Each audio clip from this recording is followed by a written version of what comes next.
ഇവിടെ നടക്കുന്നത് വെറും തള്ളു മാത്രമാണ്.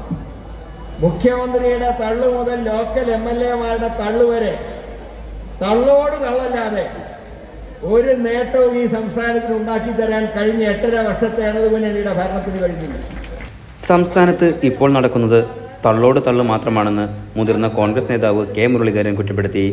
മുക്കത്ത് പ്രിയങ്ക ഗാന്ധി MP-യായി തെരഞ്ഞെടുത്തതിന്റെ ഭാഗമായി സംഘടിപ്പിച്ച സ്വീകരണ പരിപാടിയായ വിജയാരവം പരിപാടിയിൽ മുഖ്യപ്രഭാഷണം നടത്തുകയായിരുന്നു അദ്ദേഹം. മുഖ്യമന്ത്രിയുടെയും ലോക്കൽ MLA-മാരുടെയും തള്ളു മാത്രമാണ് കേരളത്തിൽ നടക്കുന്നത്. 8.5 വർഷക്കാലത്ത് ഇടതുമുന്നണിയുടെ ഭരണത്തിൽ നേട്ടമൊന്നും ഉണ്ടായിട്ടില്ല. കഴിഞ്ഞ പാലക്കാട് ഉപതെരഞ്ഞെടുപ്പിൽ തലേ ദിവസം ജനാധിപത്യത്തിന് നാണക്കേടുണ്ടാക്കിയ 2 പരസ്യം 2 പത്രങ്ങളിൽ കൊടുക്കേണ്ട വന്ന അവസ്ഥയാണുണ്ടായത്. ഞങ്ങൾ പരസ്യങ്ങൾ കൊടുക്കാറുണ്ട്. UDF വികസനങ്ങളാണ് സാധാരണ പരസ്യങ്ങളോടെ നൽകുന്നത്. ഇത് അതിൽ നിന്നും വ്യത്യസ്തമായാണ് ഇടതുപക്ഷത്തിന്റെ പരസ്യം. ബെൻസ് കാറിൽ സഞ്ചരിക്കുന്ന മുതലാളിമാർ പോലും ക്ഷേമ പെൻഷൻ വാങ്ങുന്ന സാഹചര്യമാണ് കേരളത്തിലുണ്ടതെന്നും അദ്ദേഹം കുറ്റപ്പെടുത്തി. തെറ്റുകൾ തിരുത്തി കോൺഗ്രസിലേക്ക് കടന്നു വന്ന സന്ദീപ് വാര്യർ വ്യക്തിപരമായി അധിക്ഷേപിക്കുന്ന രീതിയിൽ ഉള്ള പരസ്യങ്ങൾ കൊടുത്തു. അതും 2 പത്രങ്ങളിൽ മാത്രം. ഞാൻ പത്രങ്ങളുടെ പേര് പറയുന്നില്ല, നിങ്ങൾക്കറിയാം. ആ പത്രങ്ങളിൽ മാത്രം പരസ്യം കൊടുത്തു.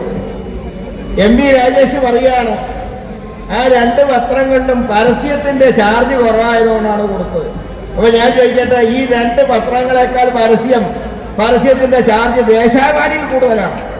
കാരണം ദേശാഭിമാനി പത്രത്തിൽ കൊടുക്കാത്ത പരസ്യം എന്തുകൊണ്ട് 2 പത്രങ്ങളിൽ മാത്രം സെലക്ട് ചെയ്ത് കൊടുത്തു എന്ന് പറഞ്ഞാൽ അതിന്റെ അർത്ഥം മറ്റൊന്നുമല്ല, ഇവിടെ വർഗീയ ധ്രുവീകരണം ഉണ്ടാക്കാൻ കേരളത്തിന്റെ ഏക കമ്മ്യൂണിസ്റ്റ് മുഖ്യമന്ത്രി ശ്രമിച്ചു, ഇന്ത്യയുടെ ഏക കമ്മ്യൂണിസ്റ്റ് മുഖ്യമന്ത്രി ശ്രമിച്ചു എന്ന് പറഞ്ഞാൽ ഇതിലും നല്ലത് പാർട്ടി പിരിച്ചുവിടുകയാണെന്ന് മാർക്സിസ്റ്റ് പാർട്ടിയോട് പറയാൻ സന്ദർഭം വിനിയോഗിക്കുക.